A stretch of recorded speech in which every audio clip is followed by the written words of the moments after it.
ఏంటి మీ అమ్మాయి డ్రెస్ ఇది? ఇట్స్ మైన్, నాదే, నా డ్రెస్. నీ డ్రెస్సా? నేనే మా అమ్మాయికి ఇస్తూ ఉంటాను. కాదు, అసలు నేను ఎప్పుడు చూడలా నేను ఇలాగా. చార్మి గారి దగ్గర అద్దెకి తీసుకున్నా.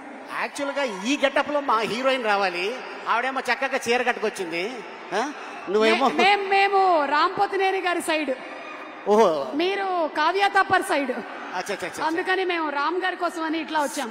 Same age fans, same age, same age, ఒక సంవత్సరం అటు ఇట్లో అంతే అంతే. మీరు ఒక డైలాగ్ చెప్పాలి. ఇప్పుడు ఇక్కడ క్లిప్ ప్లే చేస్తాం, పూరి గారి డైలాగ్. ఒక్కసారి డైలాగ్ క్లిప్ ప్లీజ్. ఏమైనా ఉందా? క్లిప్ జస్ట్ ఇప్పుడే ఇచ్చాను, అది క్లిప్ ఏమా క్లిప్. ఒరే పూరి గారి వైఫై డైలాగ్.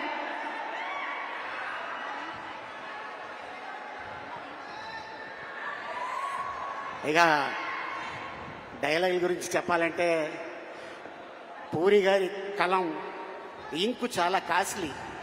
ఒక్కసారి అలా దులిపి ఇలా అన్నాడనుకో, అలా చరిత్రలో ఉండిపోద్ది ఆ డైలాగ్. అయితే మీ డైలాగ్ చెప్పేస్తే చాలు. సినిమాలో పూరి గారి సినిమాలోని మీ డైలాగ్ ఏదైనా పర్లేదు.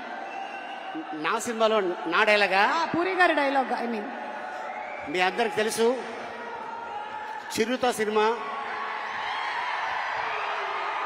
బాగున్నారా? బాగున్నారా? నచ్ మీ డోంట్ టచ్ మీ.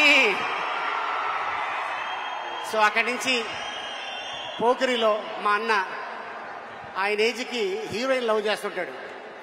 నీ ఏజ్ ఏంటి, కింద గేజ్ ఏంటి అన్న డైలాగు.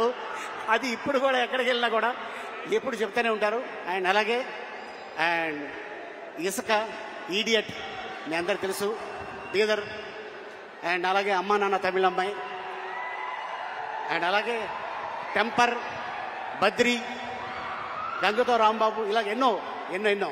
అయితే ఇప్పుడు మీరు డబుల్ ఇస్మార్ట్ లోని డైలాగ్, మీ క్యారెక్టర్ డైలాగ్ ఒకటి చెప్పండి. అవుతుంది.